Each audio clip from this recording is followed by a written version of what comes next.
ಬೇಡ.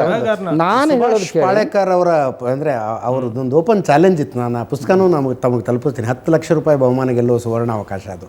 ಅಂದರೆ ಜರ್ಸಿ ಮತ್ತು ದೇಸಿ ಹಸು ಎರಡೂ ಒಂದೇ ಅಂತ ಪ್ರೂವ್ ಮಾಡಿದ್ರೆ ಎರಡರಲ್ಲೂ ಸೇಮ್ ಗುಣಲಕ್ಷಣಗಳು ಎರಡು ಒಂದೇ ಗುಣಲಕ್ಷಣಗಳು ಇದಾವೆ ಅಂತ ಇಬ್ರು ಬೇರೆ ಬೇರೆ ಸೇಮ್ ಗುಣಲಕ್ಷಣಗಳು ನಾನು ಹೇಳೋದು.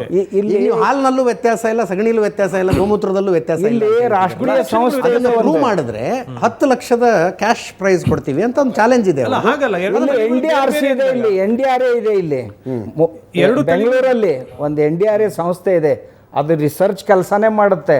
ಅದರಲ್ಲಿ ಆಡಿಗೋಡಿಯಲ್ಲಿ ಇದೆ. ಅಲ್ಲಿ ಹೋಗಿ 2 ರಿಪೋರ್ಟ್ ಅವ್ರ ಹತ್ರ ಇವೆ, ನೋಡಿದರೆ ಸಾಕು ನೀವು ಕಷ್ಟಪಟ್ಟು, ಮತ್ತೇನು ಮಾಡಬೇಕಾಗಿಲ್ಲ.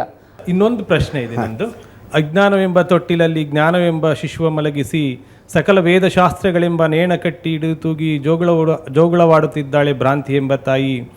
ತೊಟ್ಟಿಲು ಮುರಿದು ನೇಣು ಅರಿದು ಜೋಗುಳದಿಂದಲ್ಲದೆ ಗುಹೇಶ್ವರ ಲಿಂಗವ ಕಾಣಬಾರದು ಅಂತ ಹೇಳ್ತಾರೆ.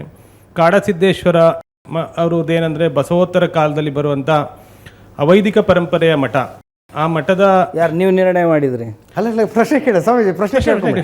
ಅಲ್ಲ, ಇದು ಕಾಡಸಿದ್ದೇಶ್ವರ ಇಂಥ ಪ್ರಶ್ನೆಗಳಿಲ್ಲದೆ ಇದ್ರೆ ಈ ಚರ್ಚೆನೇ ಇಂಟ್ರೆಸ್ಟಿಂಗ್ ಆಗುತ್ತೆ. ಗೊತ್ತಾಯ್ತು ನಾನು ನೀವು ಎಲ್ಲಿಂದ ಬರ್ತಾ ಇದ್ದೀರಿ.